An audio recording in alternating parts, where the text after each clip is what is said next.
is a very, very important subject. And I must say I am impressed that the Institute took this seriously. Work-life balance was something we talked about in Shell before I retired. Management kept talking about it, and there are several things we did. Like there was a time we agreed to lock the offices every 6 o'clock. The CEO will ensure the whole Shell BP house is locked up. Nobody is allowed back. Because generally speaking, you go to the place at 8, 9 o'clock, the lights are still on. And at 7 o'clock, people are back there. Said one of the ways of sorting out is lock up the place. Now people have tried all kinds of things.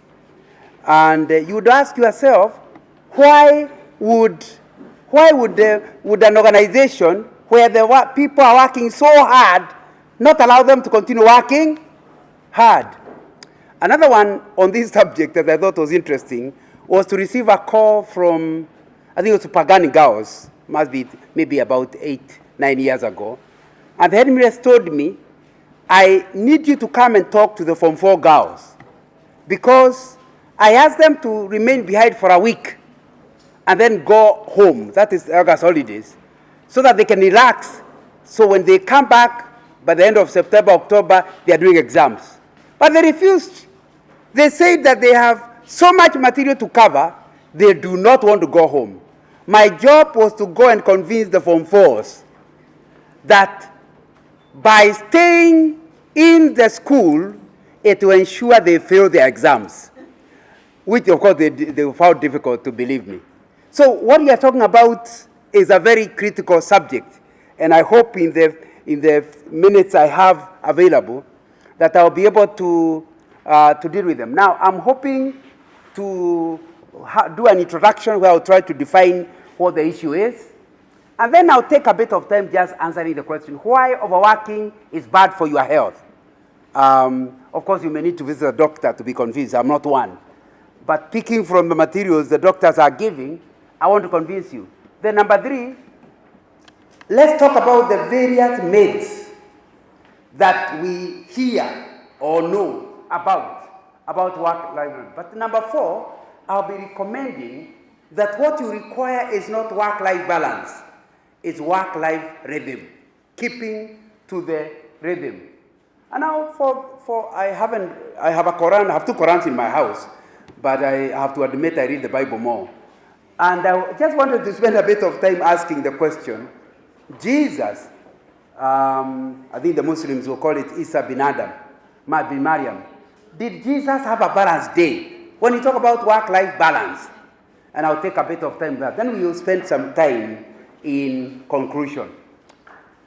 So, my objectives, hoping I'll be able to achieve them, is to help all of you to live productive and fulfilled life by redefining work-life balance. In other words, all I'm saying is, I would like you and me to live a fulfilled life. When I was in Shell, I wrote a book called The Secret of Contentment. It did not appear first as a book. It was in the company magazine. I was given a column to give secrets of contentment. They became so popular that that column lasted for 8 years during the 1990s because it was a subject. And the whole issue is, it's not either or. In other words, when you're hard working, you can't be contented. When you are making it in life, you can't be contented. It's not either or. You can be a success and yet contented.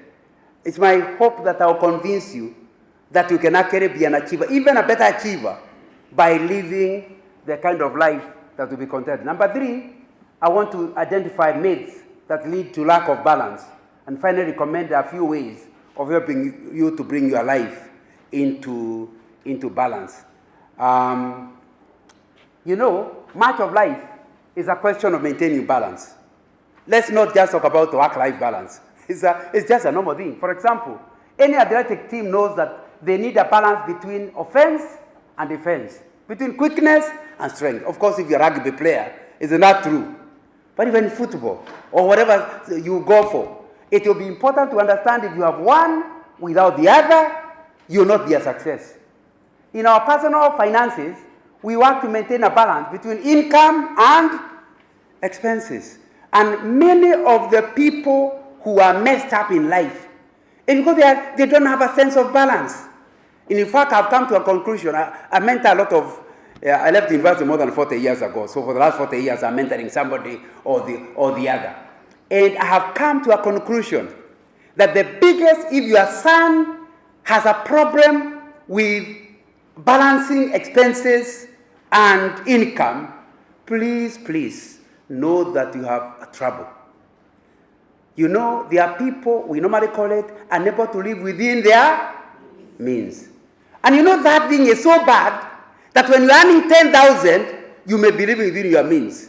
When you're earning 1 million per year, per month, for most people it's per year, per month, you still are unable to live within your means. I know at least there is a CEO who lost his job and he was earning 2 million shillings. I'm not asking you to guess who was earning 2 million shillings, but he still established a foundation to get more. Don't start guessing who it is. And in the process, he lost his job, isn't it? Now, you need to understand it doesn't matter if you have a problem with the balance in life. It really doesn't matter. You just embarrass yourself continuously. You know, and it doesn't matter how much money you earn. You find always a way of going beyond your means. So the same thing with work-life balance. So what I'm trying to establish at this point is to tell you, if you are not able to live in balance, you are condemned yourself to a life of trouble. Let me give an example. You are earning a certain level of income. You retire, like I did. Although I'm not very old, I'm only 65. Now, but you retire, and all of a sudden, as you are trying to establish yourself, pension is a very small thing. I hope you know in Kenya, pension is very small. It's just a fraction. If you continue living like you are still in the top management of Shell, my friend, it will take 2 years to be locked up in jail because you will be unable to pay your debts and you'll be a criminal. Or because you did not understand your income went down, what you can purchase also goes down. Now, obviously, the truth of the matter is, by the time you also retire, your children don't require school fees. So you should be able to balance, but somehow we don't. So that's what we are trying to talk about. If you don't discover that sense of balance, you are the one that is going to suffer. In teaching, we try to keep the proper balance between content and creativity. Too much emphasis on content, and the subject becomes boring. Too much emphasis on creativity, and you have a lot of fun, but communicate little. So that's really what we are talking about. And so I'm hoping as we finish this conference, you will come to ask, I as a person. Last time I was here 2 years ago, I was talking about family governance and emphasizing we as parents what we need to do. But I'm now talking about general life of balance. Now, we all have to find a balance between diet, exercise, and rest. All the three are important. But if you spend all your time resting, you will be in trouble, isn't it? There's something called atrophy. If I kept my hand here for 1 week, by the time I raise it, I'll require a physiotherapist. And all I did was not to use your hands. Are you aware? You know, I had a car accident in the 80s, and they put a plaster on my leg. I was really waiting for when they can remove the plaster. They removed it, and I had a very funny orthopedic surgeon. So he waited. I said, now I walk. He told me, try. And I tried to walk, and I fell. He laughed. He said, you can't keep your leg in one position for 6 weeks and then expect it to walk. It has forgotten how to walk. It now must learn how to walk. It's important to understand what we are saying, that you must learn that each one of them, diet, exercise, and are all important. Too much of one extreme or the other, and we begin to hamper healthy living. My suggestion to you is, please understand success is living in balance, because to achieve anything requires it. For you to be a winning team, You require the backs to be good at their job. You require the wingers to be good at their job, and the center forwards to be good at their job. Strength in one without the other, there'll be trouble. Have you heard of this clever fool? He is called clever because he was actually clever. He's called foolish because he failed exams. What happened? He had a paper with the 5 questions. Paper with the 5 questions. And he was supposed to do it in 3 hours. He had 7 questions, but he had to choose 5, which he had to do within 3 hours. But only to open the paper, and the first question is what he was preparing for last night. He said, God, thank you. When he started working on that paper, he had so much information for 2 hours. He was just writing it until he was teaching the teacher. Do you get that? When you know the subject? When he woke up from the paper to look at the other, he realized he has 4 questions to be answered within 1 hour. Number 1, he panicked. Number 2, he got confused. So in the end, he actually did the 4 questions, but didn't get. So what happened? Question number 1, he got a straight 20%. They could not subtract, they could even have added him, but the total allocation was 20. Question number 2, he got 5%. Question number 3, he got 10%. Question number 4, he got another 5%. And the last question, he got another 5. So he had 20 plus 20. So what did he get? 40. What letter is that? What grade is that? So the guy could not go to university. No, he could. These days he could go to the TVET. But you need to understand, the guy, the parents, the teachers were up in arms. How can our best student not perform? He performed, but he was out of balance. It's important to ask yourself, since everybody has 5 questions, in your life you have 5 questions, how are you passing?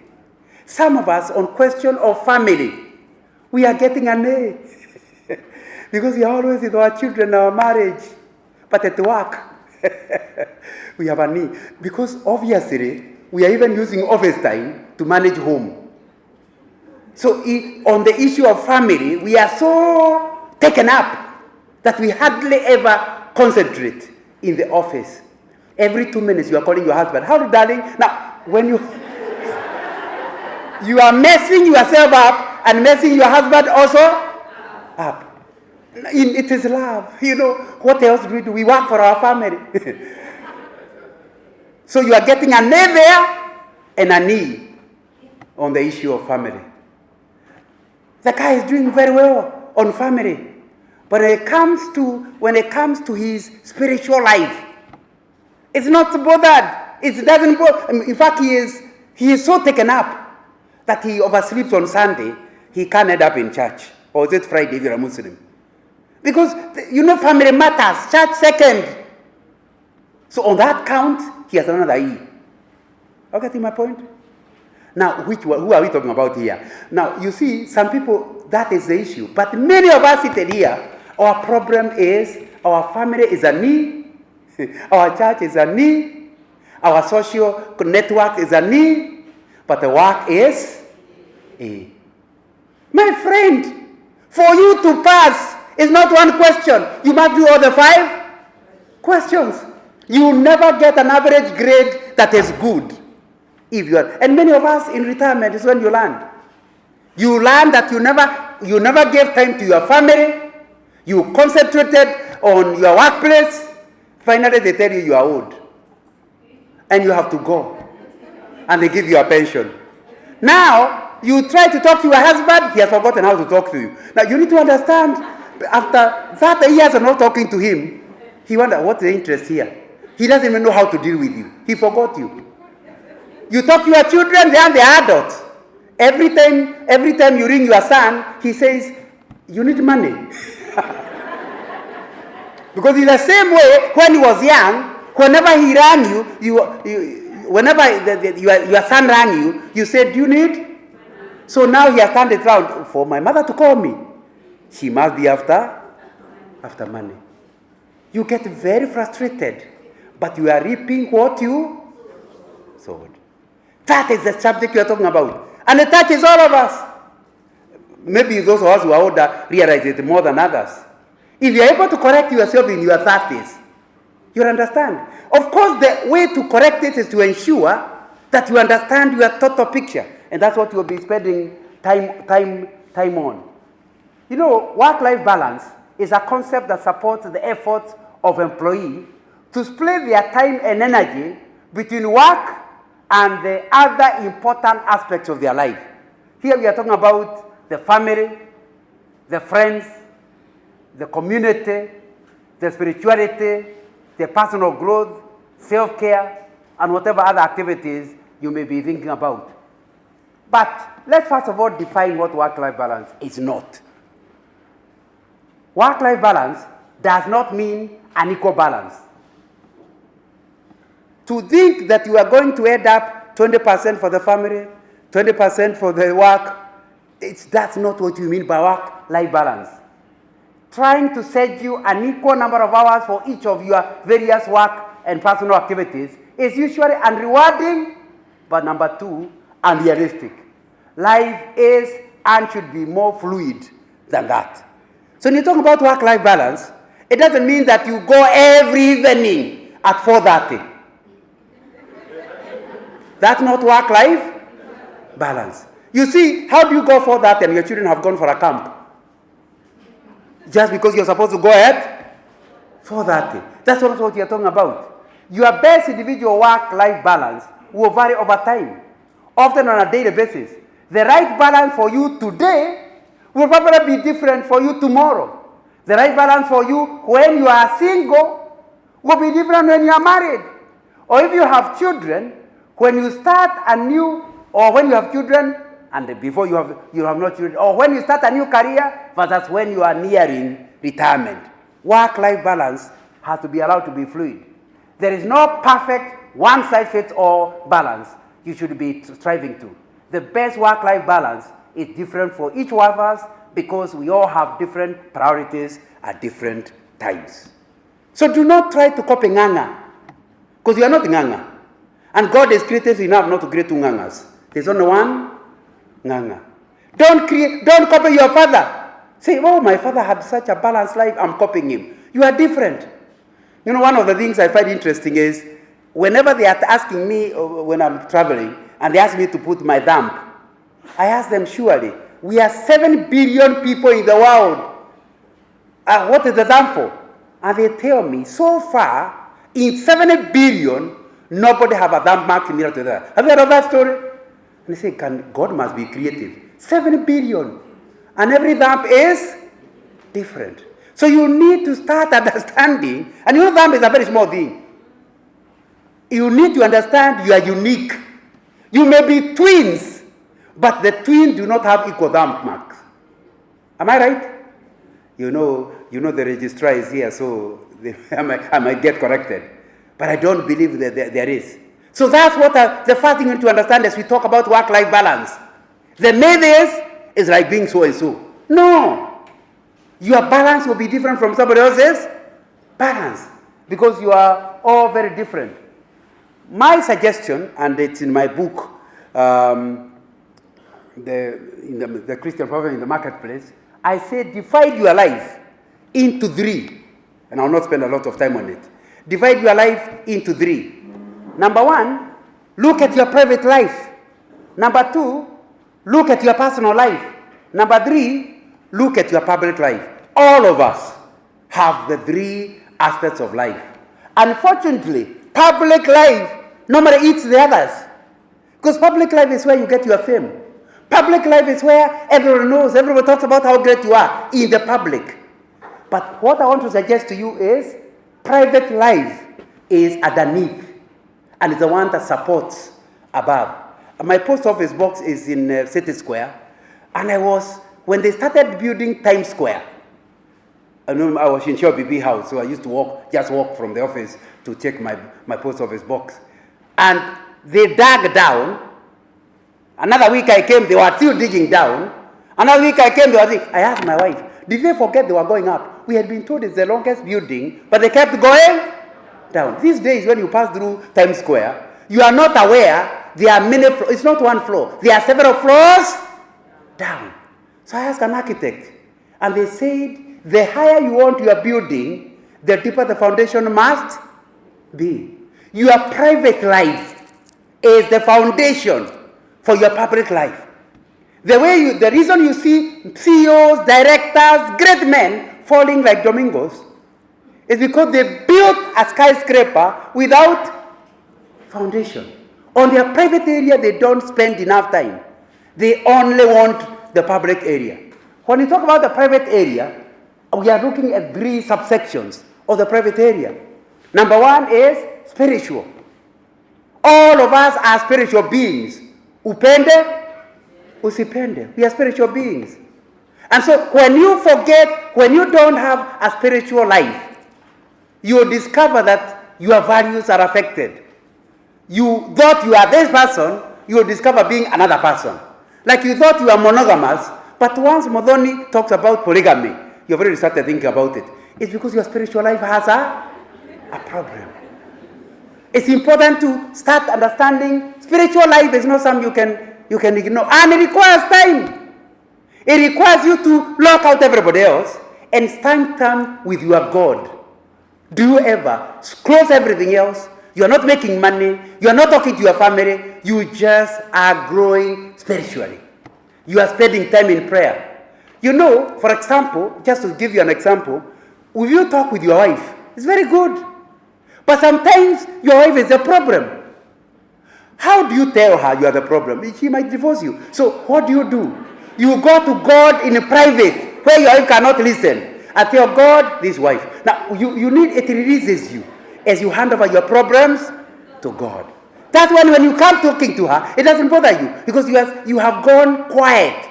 Earlier last night, what she told you, you felt like you're going to undo the house. But you just spend a few minutes with God, and He reminds you how many times He has forgiven you. And you have no difficulty forgiving. Now, I'm trying to tell you that when you talk about work-life balance, it means you are the type of a person who is spending time with God, whichever way you define it. Are we together? Number 2, and I think it will be important so that I don't go, is intellectual area. Again, it's private. Just like the spiritual life is personal. Even your pastor cannot enter there. It's only you who knows whether you spend time talking to God or not. Nobody can help you. The same way intellectual development is a personal thing. You know, it's Kebake who told us that many professionals become illiterate. Many graduates become illiterate after life. And Kebake gave an example of a vet in Nakuru, a veterinary officer in Nakuru, who had graduated in Makerere. He was working in Nakuru for 30 years. Then one day, he went to visit a farmer and he prescribed a medicine. And the farmer, because the cow was very sick, drove to Nakuru, gave that medicine to the chemist. The chemist laughed. He says, they stopped producing that medicine a long time ago. Because the guy is functionally illiterate. I don't know how many illiterate people we have here. But you need to understand clearly that your intellectual development is a private matter. Your wife can't help you. It's you to allocate time. In 1969, when I was in high school, I made a commitment that I'll be reading a book that has nothing to do with my academic work, just to help myself to grow intellectually. In 1969. By the grace of God, it will be 50 years next year.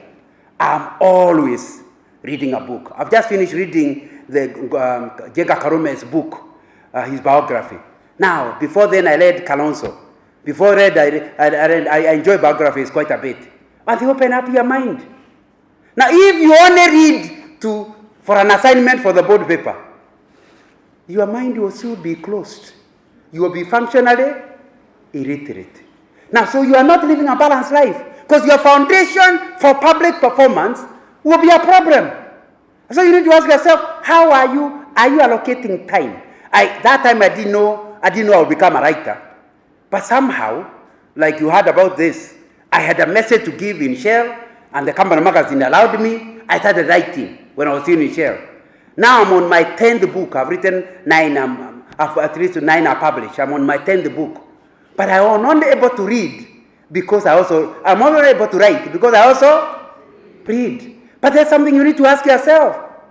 Are you somebody who doesn't read at all? And if you read, you only read for your professional area? Thirdly, the body is a private area. Nobody can determine for you whether you rest or you don't. Some people rest with their phone open.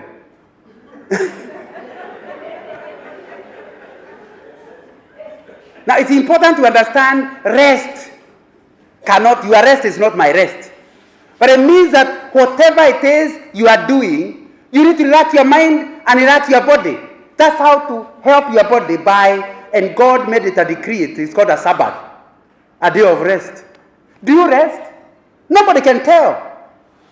You can tell your wife you are going for the next thing, exercise. You go to the gym, then you spend the whole hour talking to your friend. Now, talking is not exercise, but it's also useful. Now, so you need to ask yourself, again, it's a personal issue. Are you really exercising? Okay, you are exercising the tongue, but I meant the body. It's important to ask yourself, what about diet? When you are with your wife, they might help you to eat properly. But then several meals, you don't eat with your wife, isn't it? So all the things she stops you from eating, now you eat. Now, you need to ask yourself, how are you checking yourself? To live a balanced life, that's the private area. Anybody who invests in those 3 areas will perform better in the public because they are intellectually ready, they are physically ready, and they are intellectually ready. And it's important to understand. The second area I call personal life or social life. This is an area where you allow a few people to enter. Nobody requires his toes to count people in this area.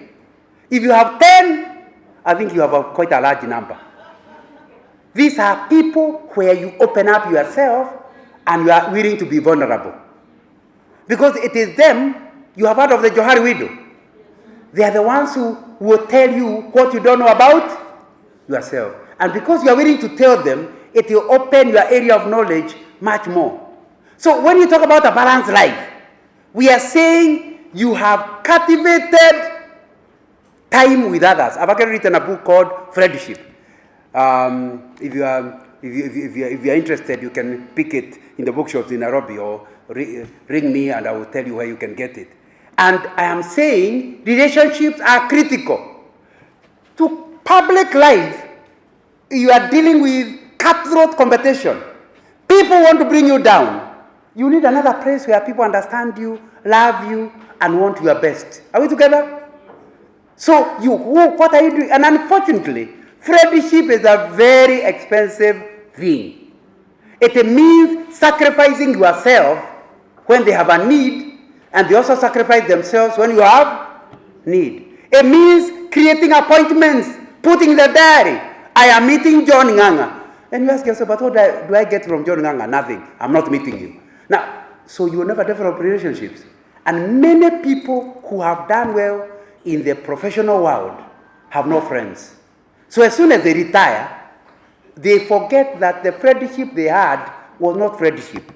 It was admiration. So as long as you are called CEO, everybody wanted to be your friend.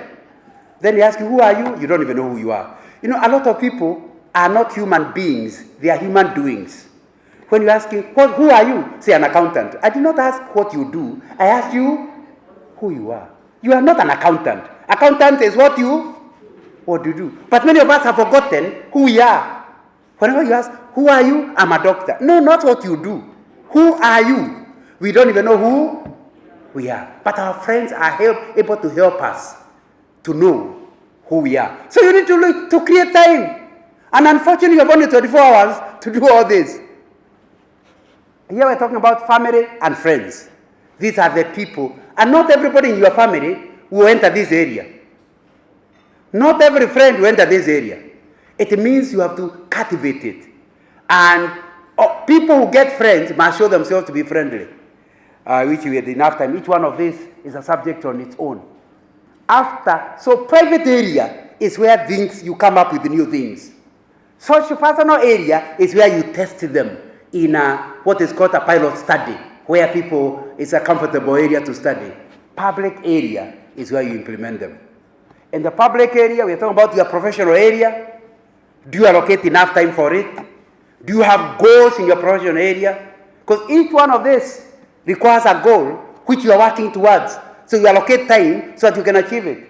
What about your church activity? Now, this is not a spiritual life at a personal level, but you are now meeting with others to pray together or whatever, whether it's the mosque or the church. And then community work, being involved to help your community, where the things you are doing are not for you to earn any money. Is that an area you are involved in? Let me spend a bit of time after that introduction just convincing you that if you give work too much time, your health will have a problem. We all have said to ourselves, I just need to learn to sleep less, then you have enough time. There is plenty of evidence that proves that is not a good deal. You want to sleep less. Oh, I wish I could sleep less so that I can walk more. Why overwork is bad for you, for your health? Chronic sleep debt. Overwork means you sleep less. Chronic sleep debt raises the risk of obesity, heart disease, stroke, and diabetes. In other words, you are eating a balanced diet.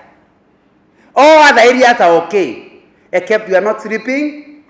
This is rest, isn't it? You are not sleeping. And you go to a doctor, and there was no virus that visited you, there was no germ, but you are dying. Why are you dying? Lack of sleep. You never gave yourself enough time. In the short term, lack of sleep can have significant effects on the hippocampus, an area of the brain involved in memory creation and consolidation. That was written in this blog. The relationship between working hours and heart attack risk. For the study, there was a study that I'm quoting by John Ross.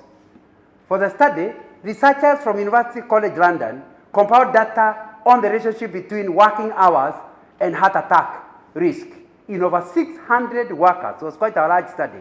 As well as similar data on stroke risk in over 500,000 workers.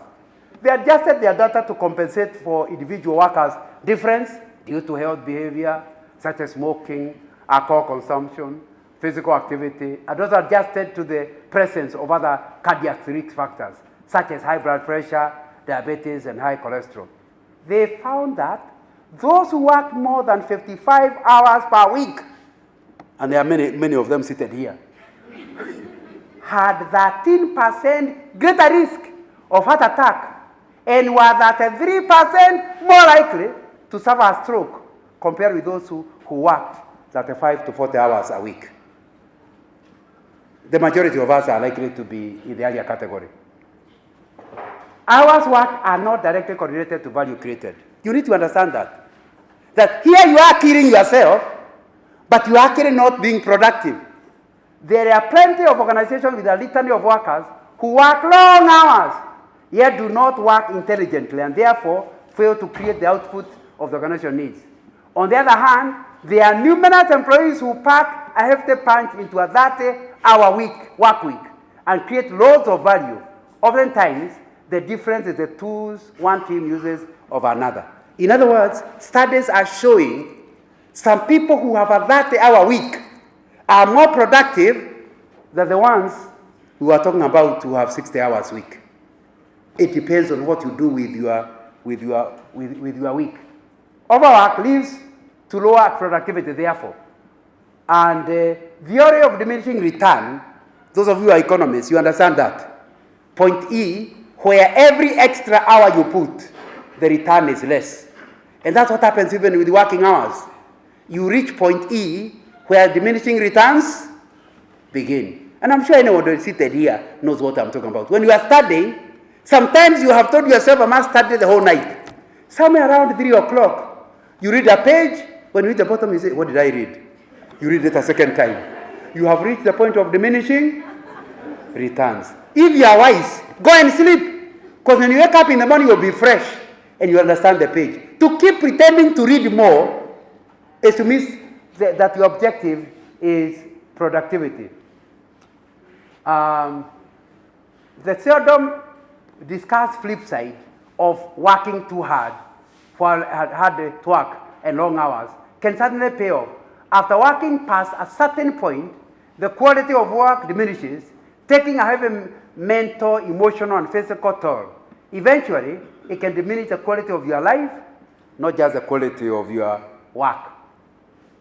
Let's now come to the 40-hour week. Here we are talking about a study of 210, and we are just discovering what Henry Ford learned way back in 1920s. Overwork can be costly, dangerous, inefficient, and expensive. After conducting experiments for 12 years, Ford learned that by cutting the workday from 10 hours to 8, and the work week from 6 days to 5, he could increase total worker output and reduce production costs. Once you have gone to point E, you not only become less productive, you become more destructive. An employee comes to ask you, and you insult him. He goes out of your office and can't work. He's thinking about your insult. Now, you are not performing, and your staff are also not performing, because you are not just producing less, you are becoming destructive. While Ford took credit for the 40-hour work week, he was not the first to come to the conclusion that it was worthwhile. Throughout the 30s, 40s, and 50s, there were hundreds of studies praising the benefit of the 40-hour week. But you know, our problem is you can have the 40-hour week, but technology has gone beyond the office, isn't it? So that you are doing 40 hours in the office, but at home, you are pretending to be with your children, but you are still at work. So that it becomes more complicated. Let's just look at a few myths before we allow questions. Work-life balance is scheduling an equal number of hours for each of your various work and personal activities. That's a myth, and I think I've already done it. And I think I've already covered that. Myth number 2, that it is easier to balance when you reach the top. Many people work hard so that they can get to management. Then they now balance. Is there a myth like that? Yeah. You are making my career. I'm beginning. If you are a driven person, there is no top. You will never reach the top. I had to get to a crashing, I'm quoting Teresa Taylor. She says, I had to get a crashing point before I realized that something had to change. Early in my career, I reached the vice president level in my company and thought it would all be easier. In fact, it was horrible. I was missing deadlines, personal appointments, and my kids' school activities, and my team at work was the lowest performing. Everything was a mess. I started realizing that I had to change something or I was going to go crazy. If you cannot balance when you are a clerk, you will not balance when you are a supervisor. And when you become CEO, it will actually be worse. It is something you decide. It is something you look at all the 7 areas I listed and allocate time for them. And I think it's important. So we are not talking about equal. I think we already say work-life balance, that means equal.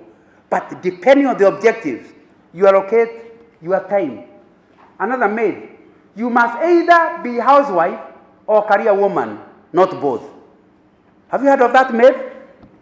They think that if you only become a housewife, you are living a balanced life.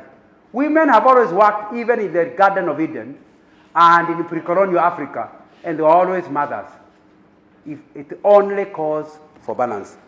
You know, I don't know where people got the impression that in Africa, women are not working.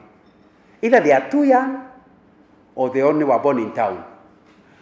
If you grew in the area, you knew a mother would come from giving birth.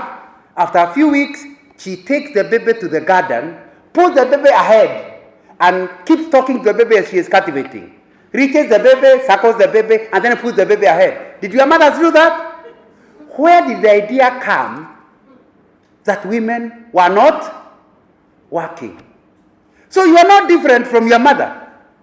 It's only a question of how you look at your objectives. Your mother needed to create food, but you also needed to be a mother. Am I communicating? The trouble is that you are not as clever as your mother. So for you have chosen to abandon your baby. Are you seeing the difference? And it's important to understand. This is, you don't have to stop one to do the other. In history, there was never such a woman. You always carried both, and the issue is balance. I also noticed that many of my women co-workers were disappearing. They were throwing in the towel and either leaving the workforce altogether or working part-time. I was determined to find a better way. I refused to believe that I had to choose between having a career and being a good mother and wife. I wanted both. I worked hard to have both. My answer to shattering the balance made integration. He learned how to realize making money, looking after the children are also important. Integrate them. Carolyn Patterson has noted that using technology has enabled her to cultivate a work-life balance by having the ability to work remotely, and as a result, she can spend more time with the family. She can travel with her office in her pocket, keeping the information secure and accessible. If a client asks for a file or piece of information via email, she can access it via the cloud. Do you see, you're back to the issues of my mother putting the baby ahead. You work with, when the baby is crying, you leave all the equipment and deal with the baby. But the baby sleeps, isn't it? You pick your computer and work it. The baby cries again, you drop. By the end of the day, the baby is looked after and your work is also looked after. But it requires a creative person to do that. If you want to just do what others are doing, we will still remain in balance.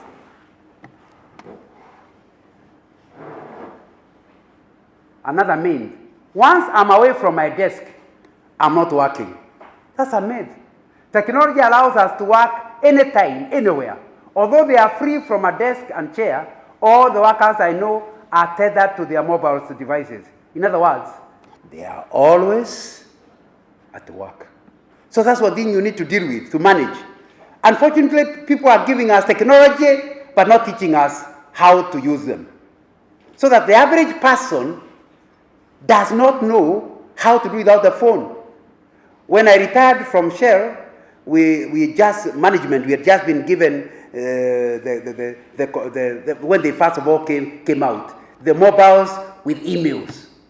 And so I realized, whether I'm on Sunday, wherever people are writing to me, the day I retired, I removed and bought a simple telephone. I did not want the idea of people thinking I must answer when I'm in church via mail. They need to understand my mail is in the computer. So I cannot answer it immediately. Am I communicating? And for many years, we lived without them. So if you allow yourself to become a prisoner of your mobile, you end up sick. Did we see that?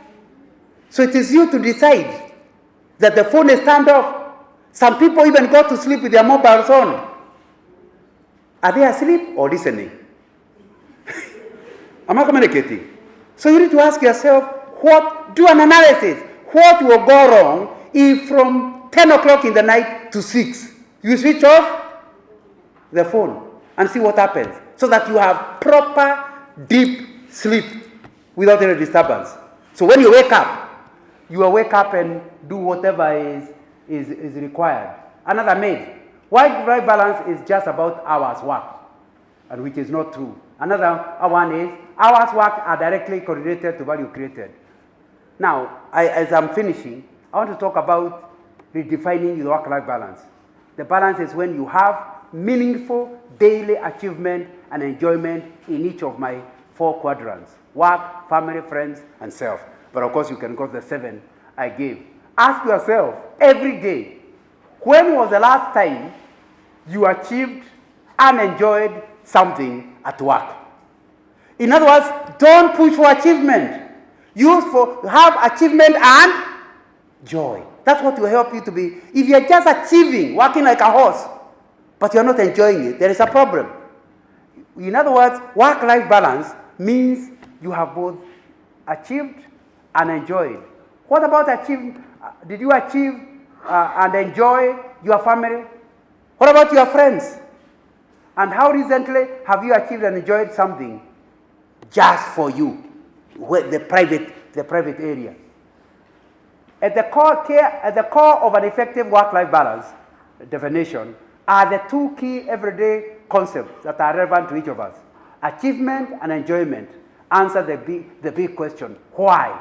Why do you want better income? Just achievement? After you achieve, so what? So ask yourself, why do I want what I want? It will start helping you to be in balance. Why do I want a new house? The kids, why do I want them to do college? Why do I do a good job today? Why do I come to work at all? Once you answer the question why, it will help you not to be drawn to one area, because the whys will open up. Trying to live a one-sided life is why so many successful people are not happy and are not nearly as happy as they should be. Many senior people are ending up frustrated because achievement without joy is failure. Just like joy without achievement will soon become failure too. You need both. And I think only by answering the question why. So I am recommending that you have a vision and mission for your life. We have written strategic plans for our businesses. I guess every business here has a strategic plan, isn't it? Do you have a strategic plan for your life? I'm helping young people, everybody to have a PDP, personal development plan, based on their vision of life. I normally ask them, like I was mentoring somebody yesterday, and I said, where do you see yourself in 50 years? When you are having the 50th birthday, but for you that's too close. Where do you see yourself in your 80th birthday? Please write speeches, because then it will help you to be in balance when you realize the right thing. You know, at the 80th birthday, nobody will be asking you to achieve anything. In the birthday, you'll be talking about what you have failed to achieve or you have achieved. So I normally recommend 6 to 7 birthday speeches that will help you to see you have a wider area. Speech number 1, to be read by your spouse. In other words, you write it yourself now at the age of 40, but you have 40 years to make it through. At the 80th birthday, they tell you, don't prepare a speech. I wrote one 40 years ago. If you think it's true, please read it. Now, obviously, at age 80 years, she is unlikely to read something that's nonsense. So you had better leave what you have written.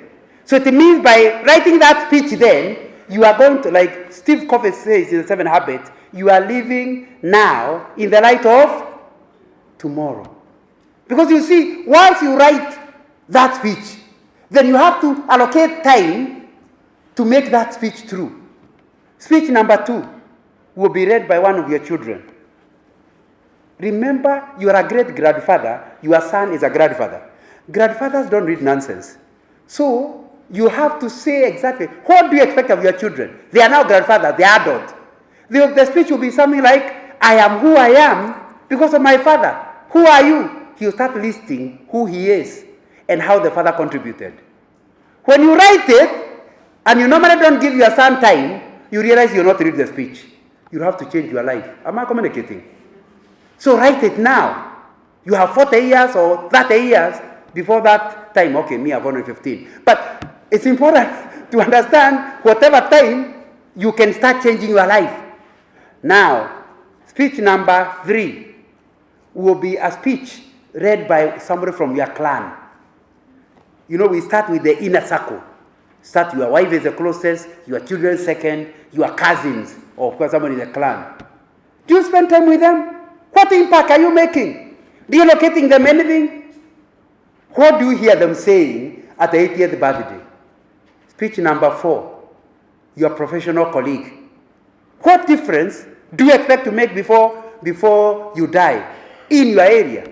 If you are in administration, like SPS's Institute of Certified Public Secretaries do, what difference will it make that you are a qualified certified public secretary? What do you hear people say?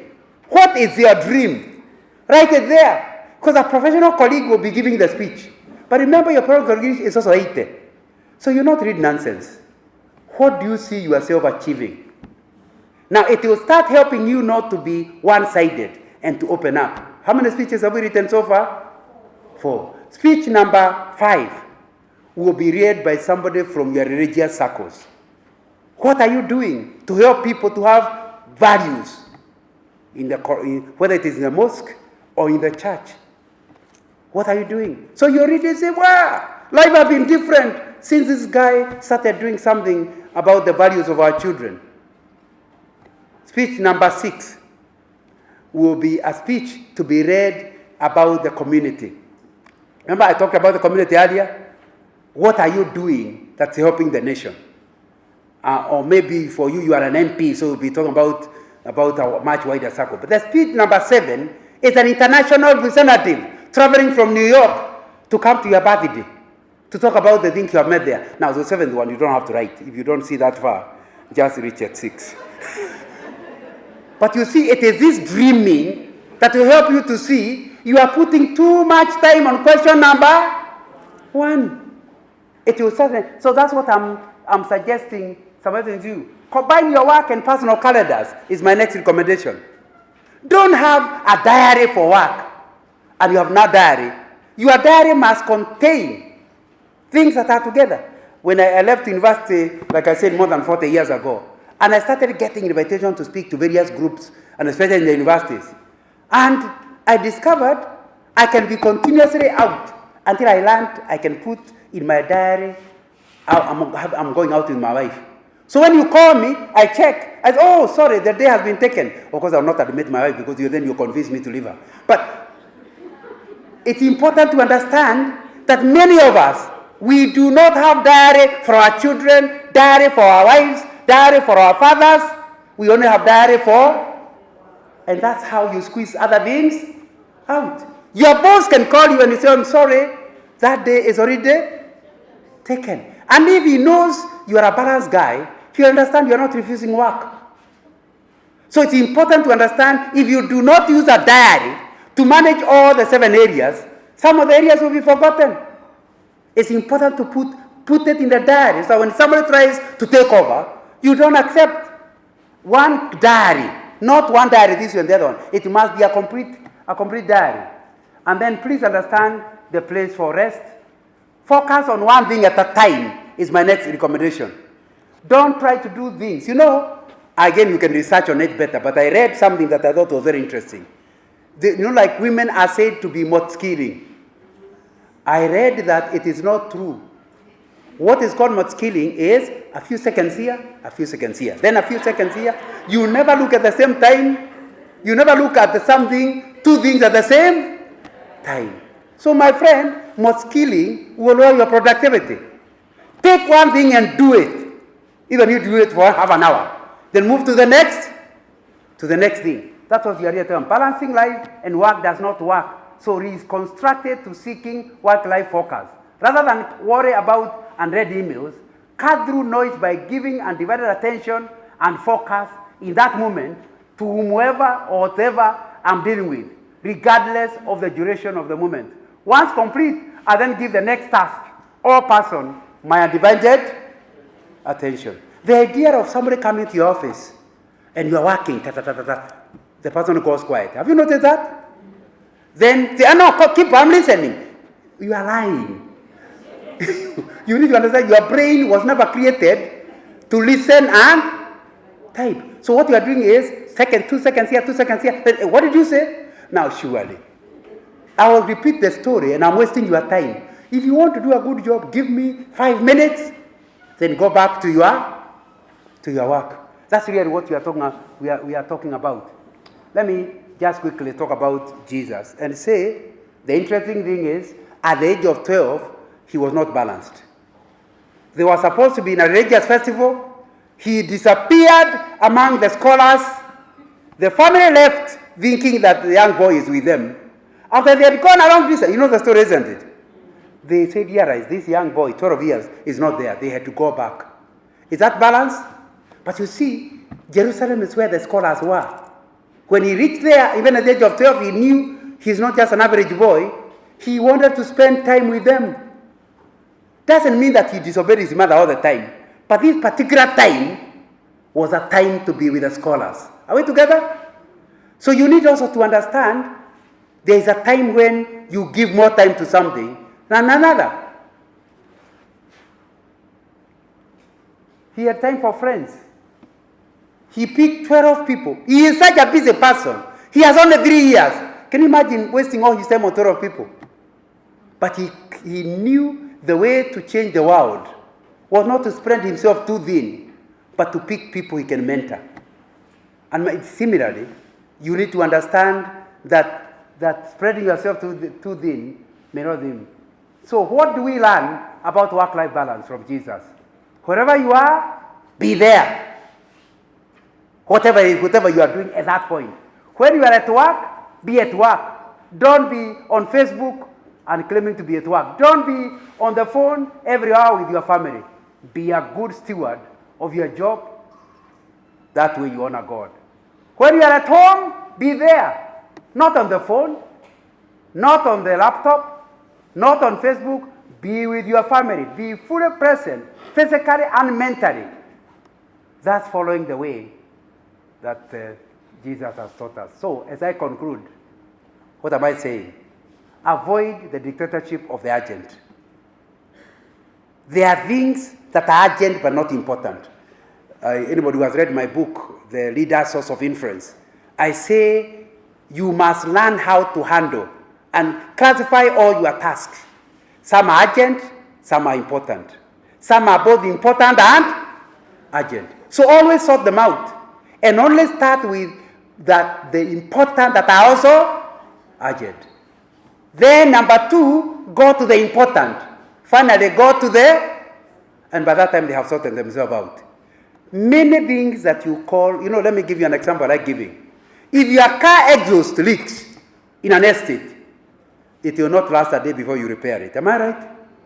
But the truth is, in the safari area, they make the same noise, isn't it? So a leaking exhaust is not a big problem. If your car's brake are 40, it will kill you, isn't it? But nobody knows about it. So when your brakes are not good, you can stay a whole week planning to go to the garage. When your exhaust is a problem, and yet it cannot affect your life, you repair it immediately. Is that clever? That's how we live our life. The urgent is dictated thing, so that in the end, you are living out important tasks. Let me ask you the question. You forget your spouse. Yet the truth of the matter be said, you are likely to retire at the age of 60. And you only started working maybe there in the age of 30. So you'll be there for 30 years. But you are married your wife at 25, and your 80th birthday, she will still be with you. How many years are those? So surely, how can you allocate or put more importance to somebody you're with for 30 years to the exclusion of somebody you're with for 60 years? Is that clever? So you need to understand that as soon as you get sick, all of us will forget you. Have you noticed that the people who are leading our country, big guys, in the 80s, some of them, I asked my wife, did so-and-so die? You have not heard of him. He used to be in the news every day. The only people who know whether he's alive are the relatives. Am I communicating? Is it clever that you live for the whole country, but the country doesn't even know whether you're alive or dead? So that's what we are talking about. You must learn to avoid the dictatorship of the urgent. You must look towards the 80th birthday. What are the important issues? Look long term. Then operate like that. Number 2, have disciplined living. Don't live wah. You just do whatever is to be done for as long as it needs to be done. Now, it's not going to be a good thing. Now, I've run out of time, but prioritize on how well the item supports fulfilling your call. Once you are clear about your vision and mission, then anything that doesn't support your calling, it's not contributing to 80th birthday speech. You don't give it priority. You cannot do everything. You only do what is important to you. Have ability to say no and yes gracefully. A lot of people are totally unable to say no. Let's now spend time clarifying whatever needs to be clarified.